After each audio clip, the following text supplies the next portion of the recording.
Yo sé que en el pago me tienen idea, porque a los que mandan no les cabresteo, porque despreciando las huellas ajenas, sé abrirme camino para ir donde quiero. A partir de este momento usted sintoniza un programa que tratará temas del poder real. Ya queda con ustedes su conductor, doctor Gustavo Salle. Buenos días, ¿qué tal amigos? Hoy quiero tratar un tema importante y sensible. Yo quiero hablar hoy de la descomposición moral que padece el fraude amplio, la fuerza política gobernante. ¿Y por qué es importante hablar de la descomposición moral, axiológica, ética del fraude amplio? Porque es el partido político en el gobierno y porque proyecta esa descomposición moral hacia la estructura estatal y por lo tanto trae como consecuencia la descomposición moral del Estado uruguayo, de la administración pública uruguaya. Amigos, en este momento estamos en condiciones de intimarle públicamente al presidente doctor Tabaré Vázquez la destitución del vicepresidente de la República, señor Raúl Sendic, la destitución del ministro del Interior, señor Eduardo Bonomi, y la destitución del ministro de Economía y Finanzas, Danilo Astori. Y estamos en condiciones de realizar esa intimación pública porque estos tres sujetos, con su comportamiento, exteriorizan y objetivan notoriamente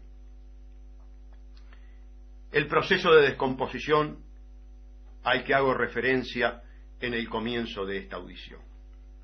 Porque los tres sujetos, vicepresidente y dos ministros de Estado, deberían estar sometidos hoy a sendas investigaciones de carácter jurídico penal. Por lo pronto el señor vicepresidente lo está, y lo está en más de un caso. Como lo he dicho en otras audiciones, es un individuo multidenunciado. A su respecto, hemos promovido denuncia penal por su actuación en ANCAP, en lo que refiere a las plantas de Alur, en lo que refiere a la regasificadora, y también hemos denunciado la aparente consumación del delito de usurpación de título universitario. Es decir, la vicepresidencia de la República está en manos de una persona que tiene, por lo menos de nuestra parte, 3 investigaciones jurídico-penal en trámite. Con respecto al ministro del Interior, hemos realizado denuncia penal desde el 2009, primer gobierno del doctor Tabaré Vázquez, con respecto a la violación de derechos humanos que se consuma en nuestro país. La primer violación de los derechos humanos es la de todos los ciudadanos por omisión del Estado en cumplir con el cometido esencial que le asigna el artículo 10 de la Constitución y viabilizar una verdadera lucha fratricida entre la delincuencia común y los ciudadanos trabajadores honestos de nuestro país. Pero además de ello, también hemos denunciado la violación de derechos humanos por comisión, es decir, en una actitud proactiva de parte del Ministerio del Interior, cuya responsabilidad jurídico-penal por supuesto, es de la cabeza del ministerio, y que se proyecta por la doctrina Charles Yance al propio presidente de la República. Así lo establecimos en nuestra denuncia penal que formulamos por la situación en el CONCAR, que fue presentada, incoada, el día 31 de agosto en el Juzgado Letrado de Primera Instancia en lo Penal de Tercer Turno, con la ficha 2-38500/2016, ingresó a la hora 16:57 de ese día. Es decir que 10 días antes que el fiscal letrado de la Nación, doctor Gustavo Subía, decidiera actuar a raíz de los homicidios perpetrados en el CONCAR en una investigación referente a la situación de las cárceles, tal cual él lo ha expresado públicamente con la intervención del magistrado, el doctor Ricardo Míguez, nosotros 10 días antes ya le habíamos planteado al doctor Gustavo Iribarren esta situación insostenible de violación de los derechos humanos. ¿De quiénes?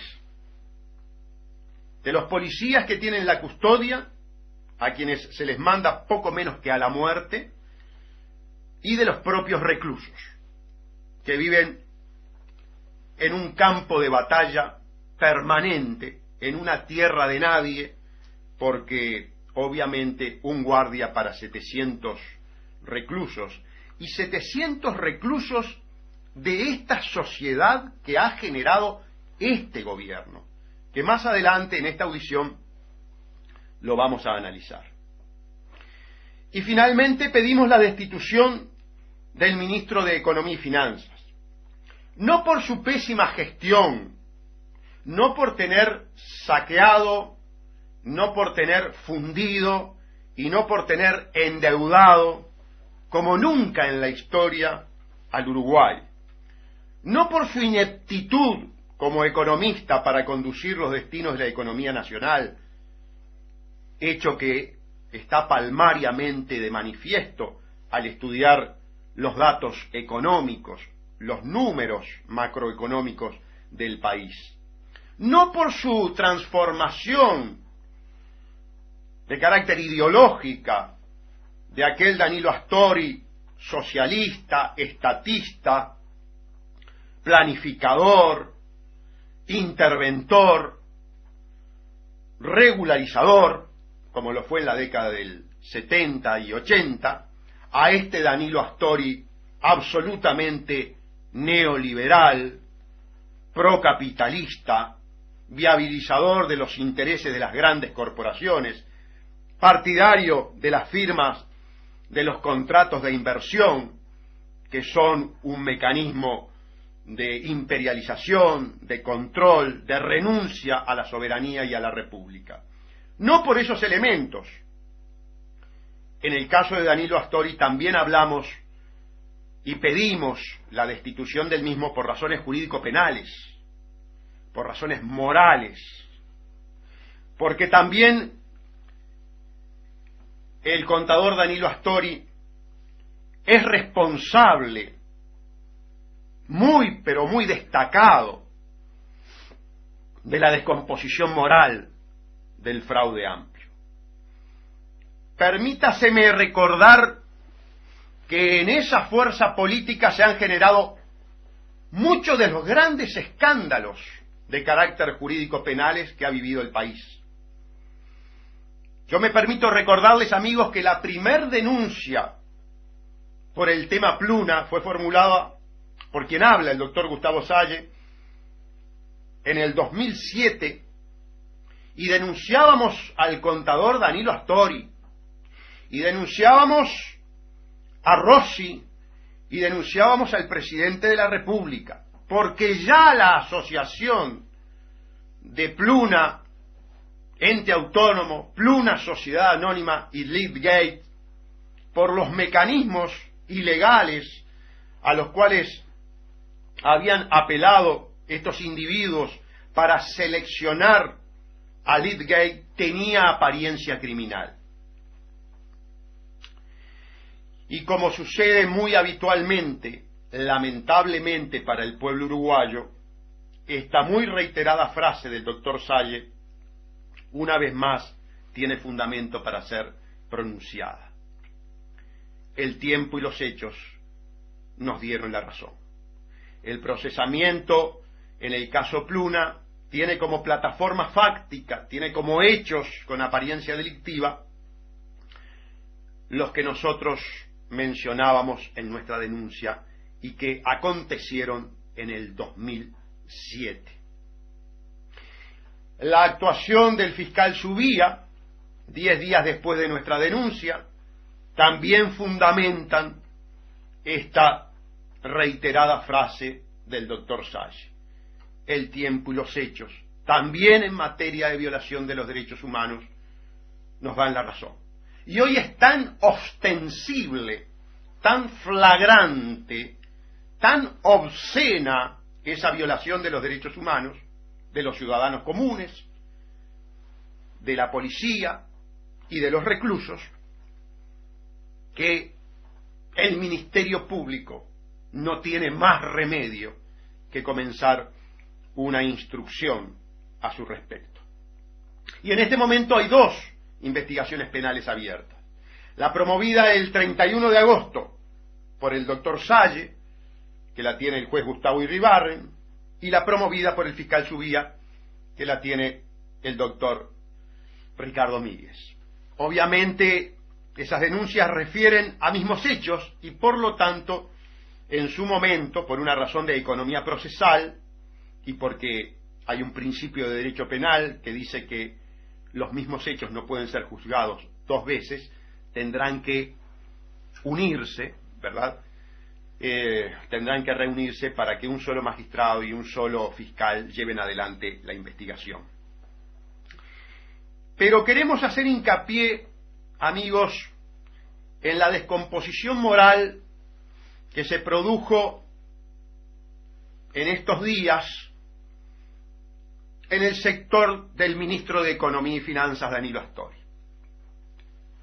Queremos hacer hincapié en la conducta de evasión a los aportes del Banco de Previsión Social que realizó la fuerza política que conduce el ministro de Economía.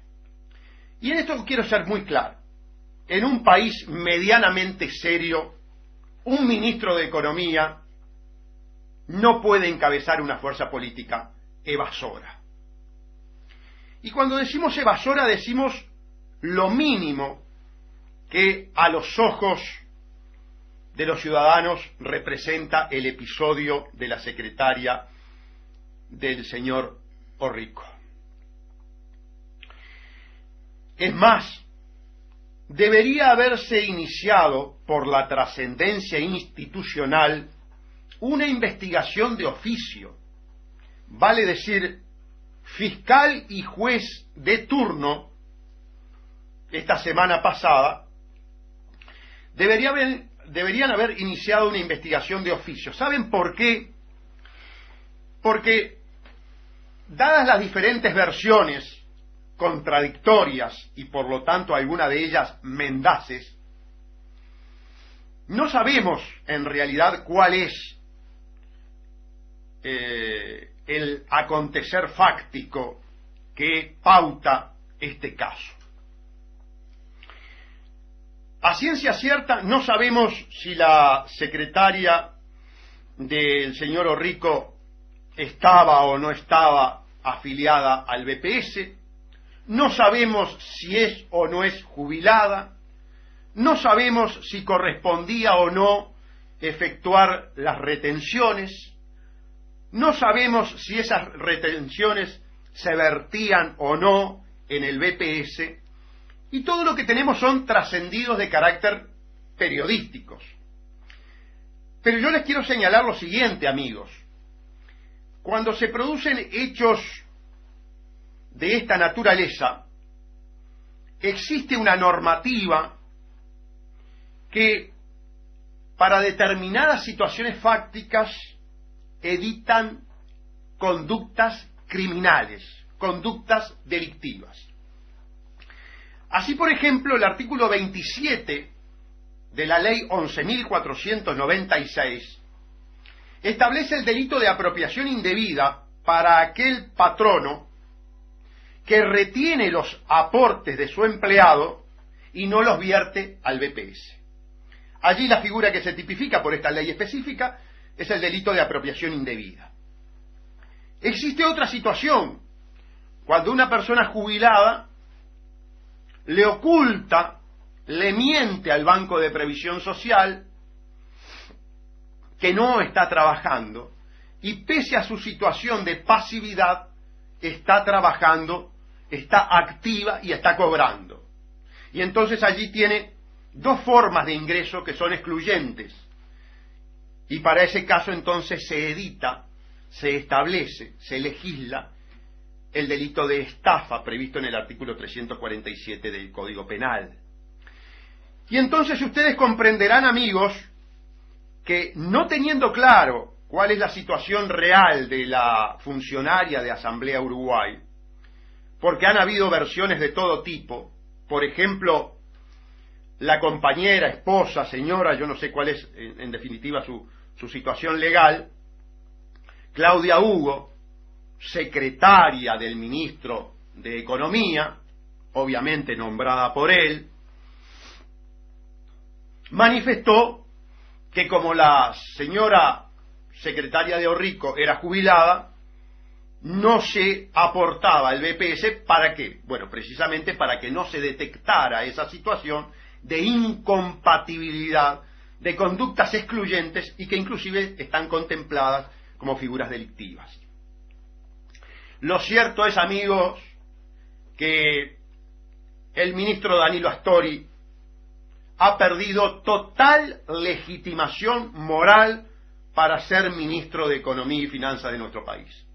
Por ello, yo intimo públicamente al señor presidente de la República que con sensibilidad institucional, con sensibilidad legal y fundamentalmente con sensibilidad jurídica, destituya al ministro de Economía.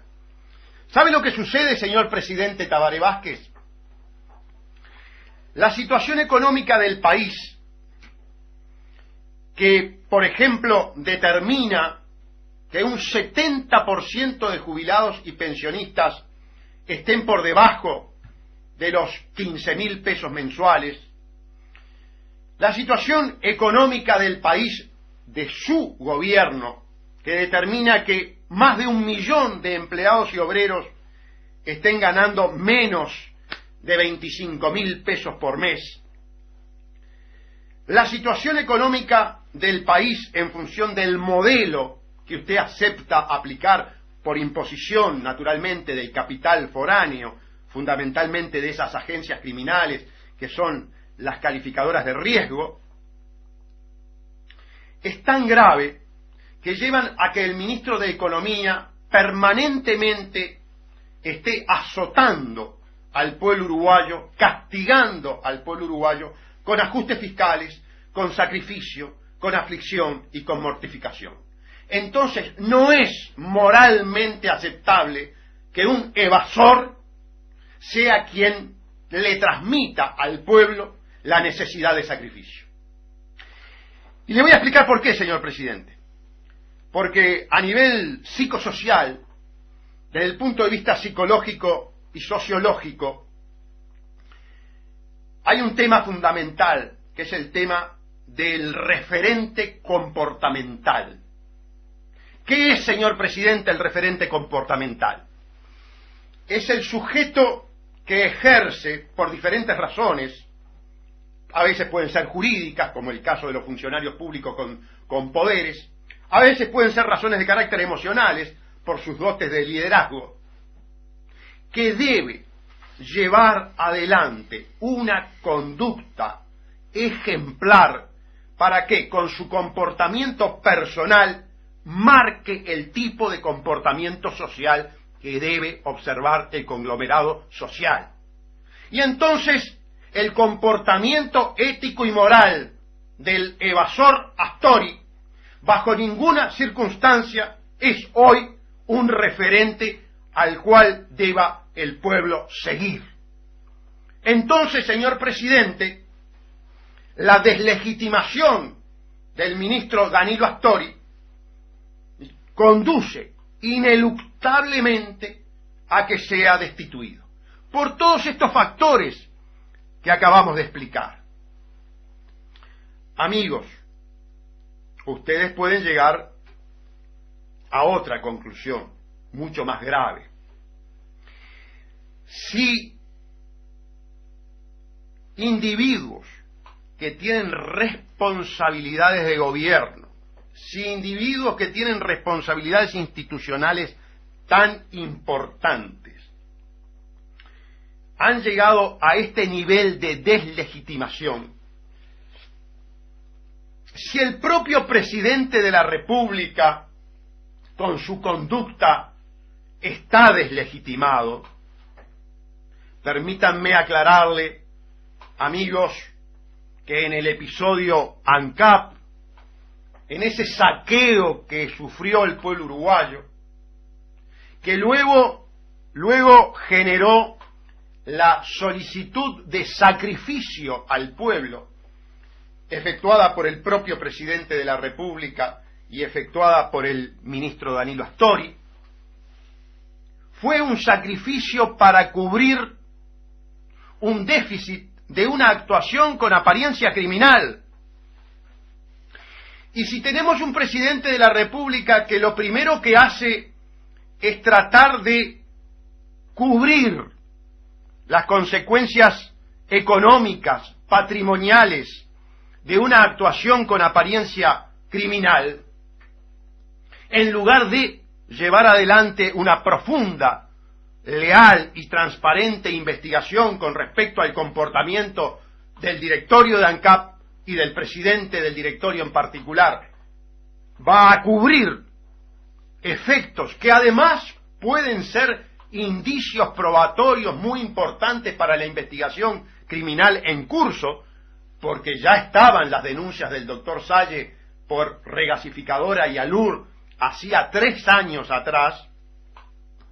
También asistimos a una conducta que, lejos de ser proba, lejos de ser una conducta aceptable axiológicamente, lejos de ser una conducta ponderable moralmente, es todo lo contrario. Es una conducta reprobable e incluso pasible también de investigación criminal.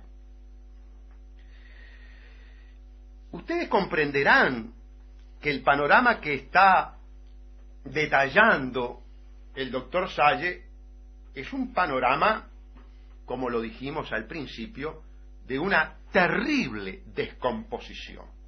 Pero ya no una terrible descomposición de la fuerza política, porque no estamos analizando los problemas internos, las controversias internas, las peleas internas, el cobro de facturas, que todos sabemos lo que es esta organización. Estamos hablando de actuación etática, de actuación jurídico-estatal. Ya no es un problema de la fuerza política, es un problema del Estado. Nosotros en el 2009 hablamos de Estado criminal.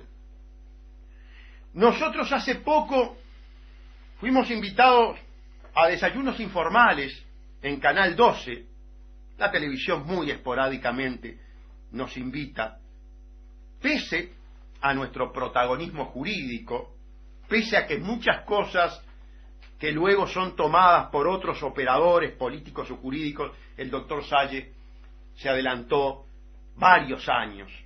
Pero bueno, sufrimos obviamente las consecuencias de un ninguneo que realizan los grandes medios de comunicación. Le decíamos que en desayunos informales hace un tiempo atrás, nosotros calificábamos al fraude amplio como asociación para delinquir. Yo sé que esto a ustedes les suena muy fuerte, que es frustrante y que resulta muy difícil internalizar y aceptar que el gobierno esté manejado por una organización criminal. Pero este análisis que estamos realizando es el fundamento de esa conceptuación que nosotros realizamos públicamente. A la vuelta de la pausa, por razones comerciales, vamos a seguir profundizando la fundamentación de esta conceptuación de fraude amplio como asociación para delinquir.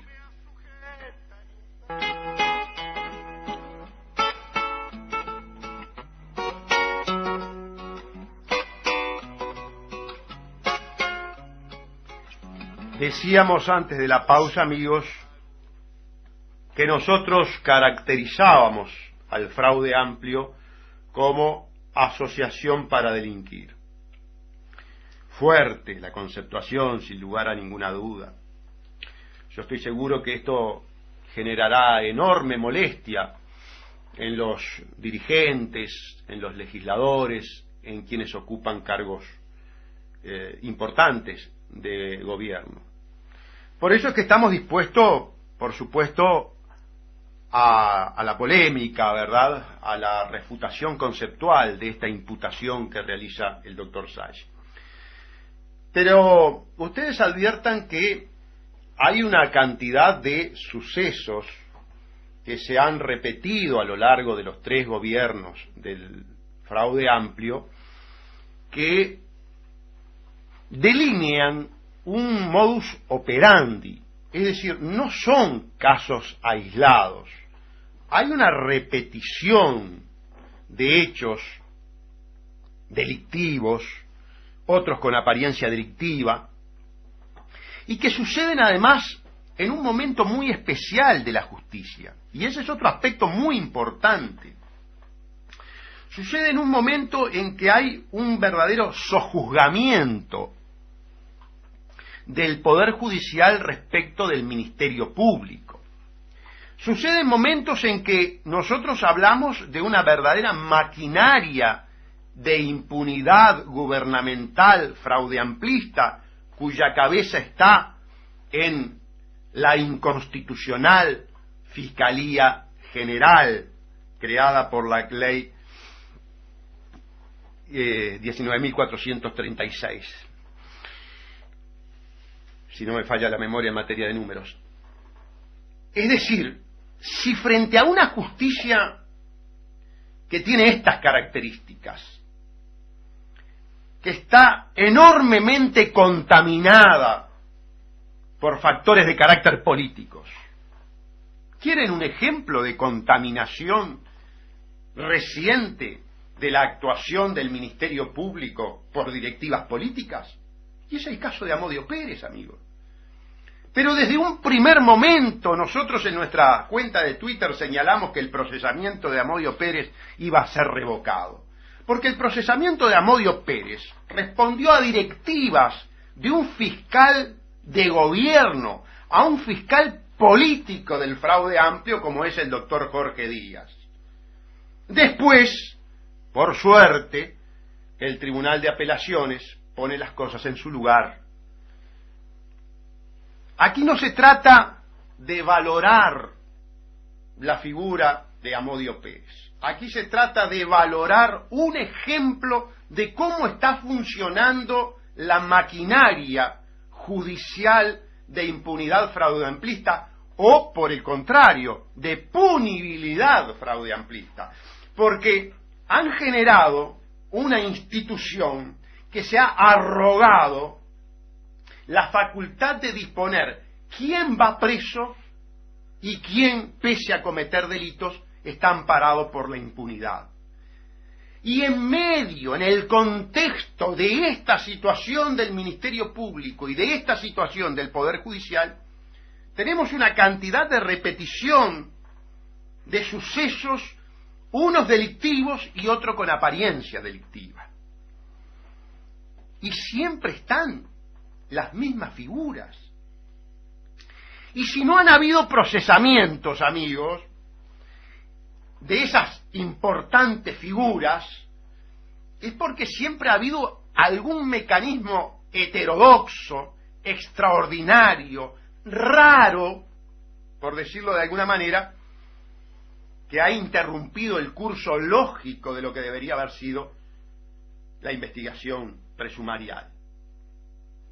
Estoy recordando el caso de los casinos, donde extrañamente, por insucesos de carácter fácticos, tecnológicos, quedaron al margen de cualquier responsabilidad individuos que estaban allí con poder de resolución sobre el caso, como Arana, como María Julia Muñoz y como el propio Astori.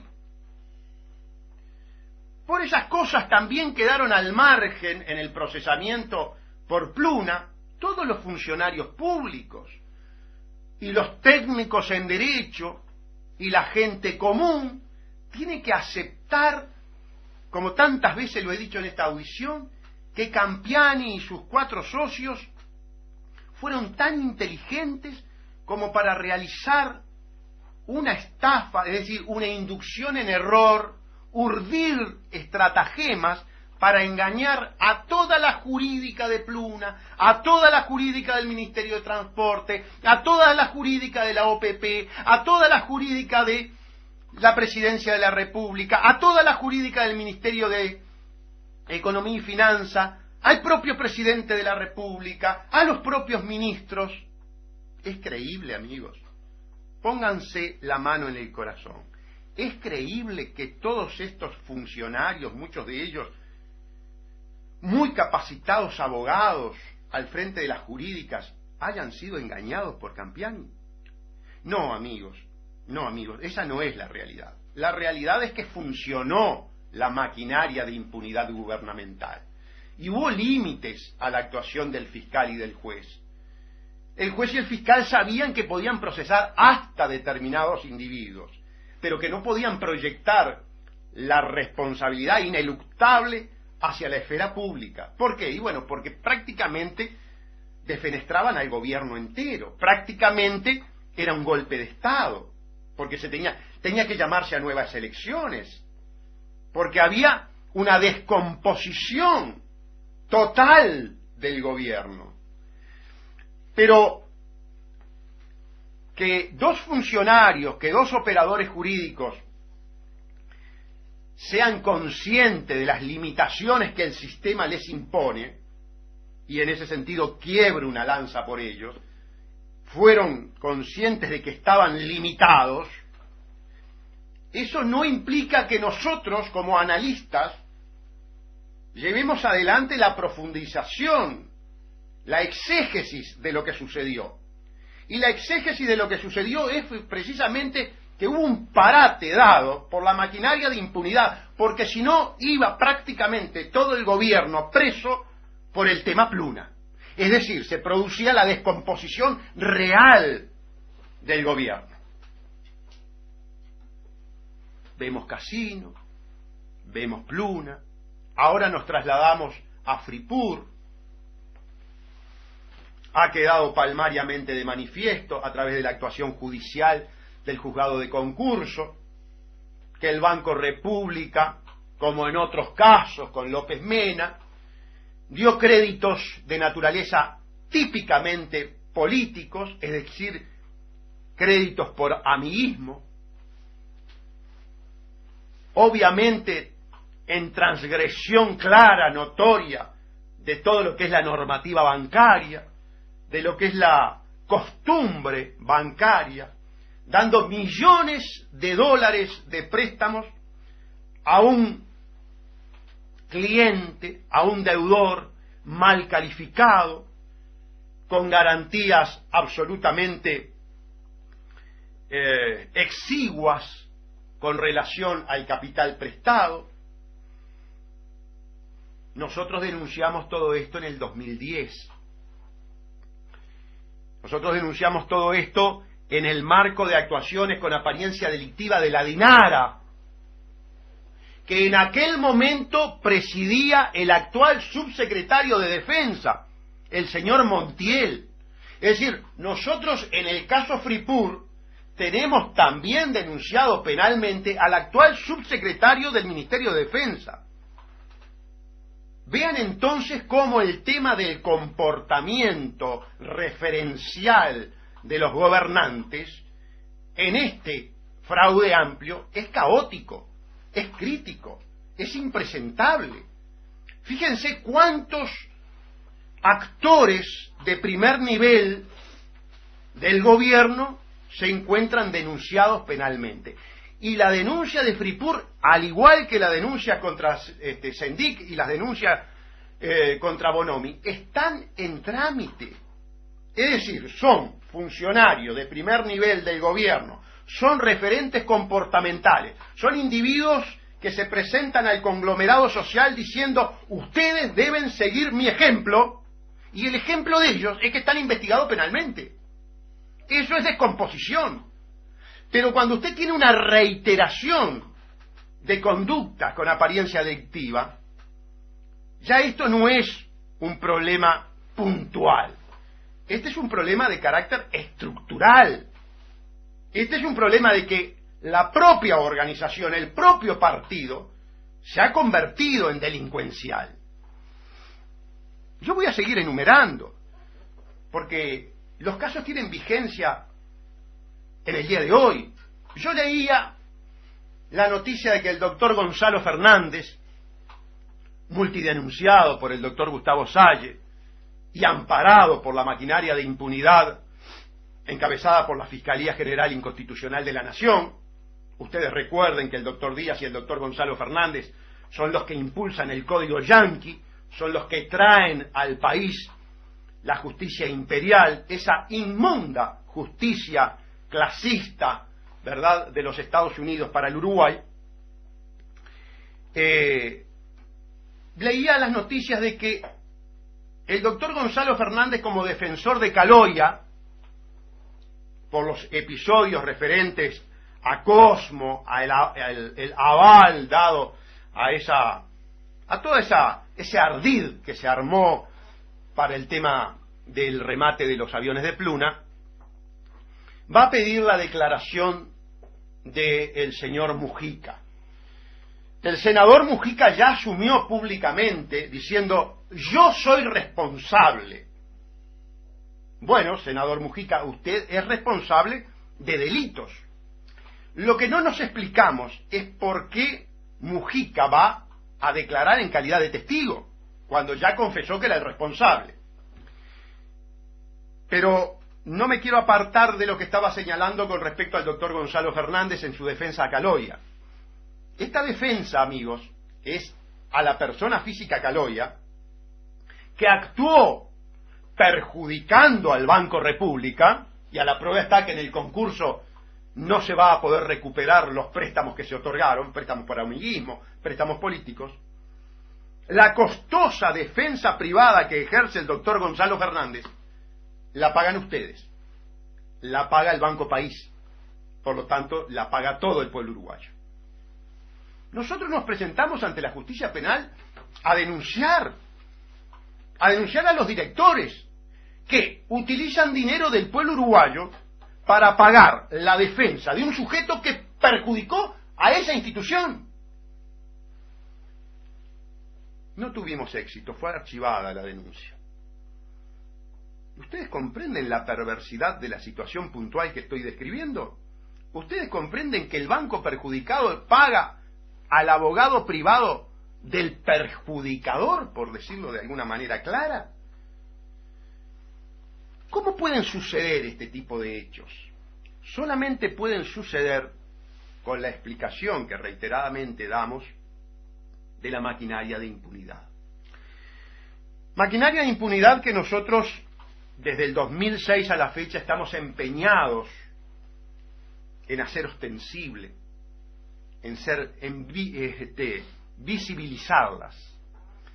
Recuerdo el verbo ese, acordándome de la directora del INISA, cuando decía que los horrores del INISA estaban invisibilizados. Me quedó ese término porque es una forma edulcorada de decir: no quiero mirar la violación de derechos humanos, no quiero mirar la descomposición institucional, moral y jurídica que vive el país. Y entonces por eso yo utilizo el verbo visibilizar, porque el doctor Salle quiere que se visibilice lo que está viviendo el país. No son muchas las voces que acompañan, y menos aún las instituciones que acompañan el discurso del doctor Salle. No nos importa. ¿Saben por qué? Porque los hechos son porfiados y el tiempo evidencia la pertinencia, la tempestividad, la oportunidad y la veracidad, la certeza de nuestras denuncias. No solamente el caso Pluna, amigos, el caso ANCAP. 3 años y medio tarde, también los partidos políticos denuncian el saqueo de ANCAP.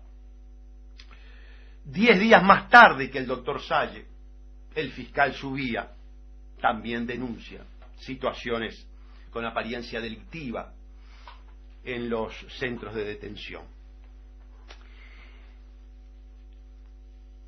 Para nosotros resulta un triunfo pírrico, es decir, un triunfo a lo pirro, estas confirmaciones jurídicas, estas confirmaciones fácticas de nuestras denuncias. ¿Saben por qué? Porque es la confirmación de la descomposición.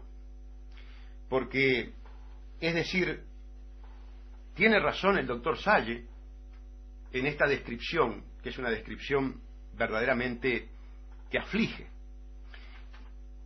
Ahora bien, si estos hechos se reiteran, si estos hechos caracterizan la actuación de gobierno, la pregunta es, ¿no tenemos argumentos para pensar que esta conducta es una conducta deliberada? ¿Que esta es una conducta premeditada? Evidentemente que sí. La repetición de los hechos con apariencia delictiva nos permite concluir en esta última situación. Y ello nos conduce a hablar de asociación para delinquir. ¿Y saben por qué? Porque, por ejemplo, los legisladores del fraude amplio están perfectamente al tanto, no solo de estas situaciones, están perfectamente al tanto de cosas mucho más confidenciales, porque ellos se manejan con secretismo, porque ellos no son transparentes. Recuerden, por ejemplo, el tema de la regasificadora, en el que Lorenzo firmó una garantía solidaria. Recuerden el caso de Lorenzo con el aval a López Mena. Acuérdense la cara de sorpresa de Lorenzo cuando el fotógrafo del Observador lo pesca en ese almuerzo. Recuerden, por ejemplo, el contrato de la regasificadora, cuando no querían mostrar el contrato de la regasificadora. ¿Por qué? Bueno, porque el contrato de la regasificadora en sí mismo es una conducta delictiva. En el propio contrato de la regasificadora están los indicios claros, los elementos de convicción suficiente como para ir al procesamiento de quienes intervinieron en el tema regasificadora. ¿Por qué no se ha producido, pese a los 3 años y medio, 4 años de la denuncia del doctor Salle, por lo que les he dicho hasta el cansancio en esta audición, la maquinaria de impunidad? Permítanme recordarles un caso que también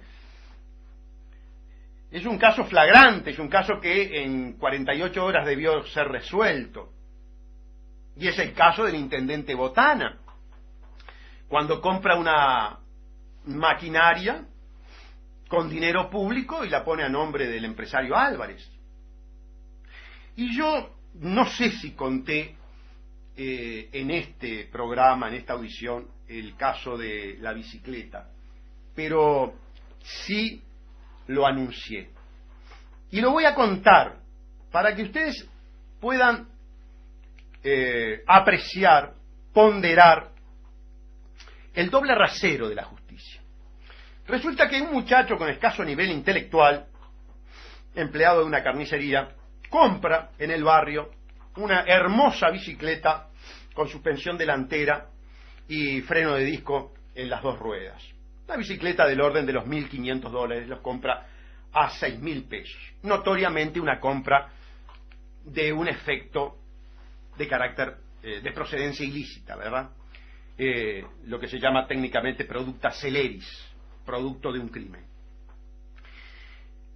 Transita con ella y un patrullero lo ve, lo para y le dice: esta bicicleta es robada. Allí la actuación de la policía, como es común, tiró verde para recoger maduro, para utilizar un término vulgar. El joven le dice: bueno, si es robada se las entrego. Y los policías, que no tenían la certeza de que fuera robada, dicen: no, pero te vamos a estar vigilando, no la vendas. El joven se asusta, la publica en Facebook y la vende.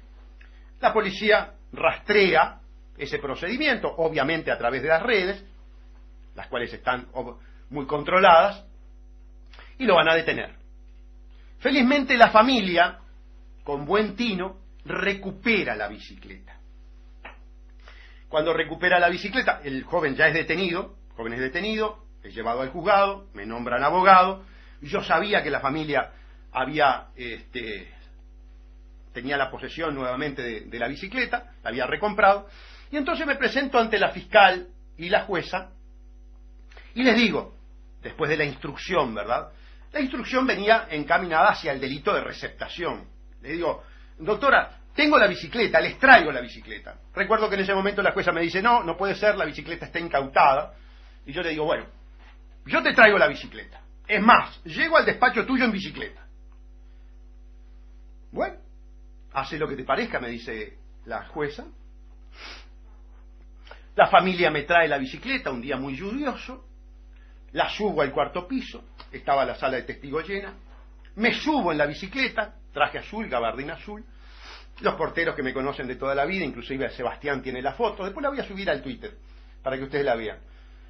Me subo a la bicicleta y transito por los pasillos del juzgado en bicicleta, me cruzo con el doctor Valetti, el cual me mira asombrado, y llego al despacho de la doctora Odriozola y le entrego la bicicleta.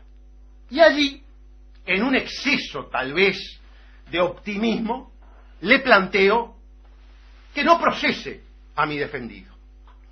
Se acerca la fiscal, con la cual tengo también un muy buen trato, yo tengo muchos años en el juzgado, y me dice: no, fíjense, y esta es la parte importante, no, Salle, dice, el delito está, por lo tanto el procesamiento tiene que darse.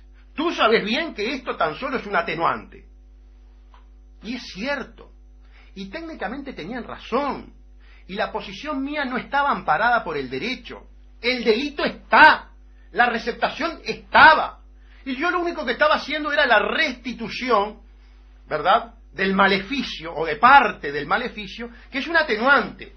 Yo me excedí en optimismo, me excedí en el pedido. Bien, ahora, en los otros casos, en el caso Botana, en el caso Fripur, en el caso ANCAP, en el caso Alur, ¿no están? Necesitamos 4 años para saber si el delito está. Necesitamos 4 años para saber si en la regasificadora hubo o no una estafa. Necesitamos varios meses para saber si Sendic tiene o no tiene el título. ¿Verdad que no? Entonces, amigos, les relaté este caso muy puntual, con lujo de detalles, dando nombres inclusive para que ustedes puedan corroborar la veracidad, y quienes me sigan en la cuenta de Twitter, hoy les voy a subir la fotografía en la que aparezco en bicicleta. Más allá de que pueda parecer ridículo, no es ridículo, porque justamente yo busco la verificación empírica, yo busco darle pruebas a ustedes de lo que yo hablo. Para mí es muy importante. Ese doble rasero, amigos, está reñido con la República. Ese doble rasero está reñido con la democracia formal, porque quiero ser coherente. Democracia no existe. Debería en el mejor de los casos, existir una democracia formal. Es decir, que aquellos que propalan que se vive en una democracia actúen con la coherencia formal, ya no la sustancial.